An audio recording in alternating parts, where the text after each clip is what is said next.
திருமண நாள் கொண்டாடுறது இல்லை. இப்போ அது ஒன்று தான் குறைச்சலன்னு கேட்டால், ஒரு வீட்டில் 60 வயசு ஆயிடுச்சு, 60ஆம் கல்யாணம் அதாவது 60வது வயசில் 60ஆம் கல்யாணம் கொண்டாடுவாங்க. சரி, 60 வயது வரை நம்ம வாழ கற்று கிருபை செஞ்சார் ஒன்று. 2வது துணையில் நம்மோடு பயணப்பட்டிருக்காங்க அந்த அம்மாங்க. அந்த அம்மா சொல்லுது, வாழ்க்கையில் ஒரு வாட்டி பண்ண கல்யாணம் போதாதா, இப்போ 2வது வேறு பண்ணுமா நான் 60ஆம் கல்யாணம். இதெல்லாம் இருந்து வேறு வந்து உட்காந்து எடுக்கும்.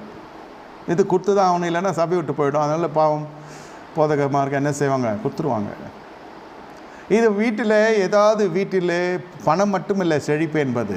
முதலில் தம்பதிகளுக்குள்ளே ஒருவரை குறித்து ஒருவர் செழிப்பான ஒரு அபிப்பிராயம், நல்ல ஆரோக்கியமான அபிப்பிராயம் வைத்து கொள்ள வேண்டும். நம்ம என்ன சொல்லுகிறது பாருங்கள், கடன் பிரச்சனை, கொடுக்க வழி இல்லை, யாரையாவது ஒன்று சாடுவான் மனுஷன். மனுஷனுடைய இருதயத்தும் அப்படி. நான் போய் சொன்னேன்ல, நல்லா போய் கொண்டிருக்கிறப்போ தெரியாது.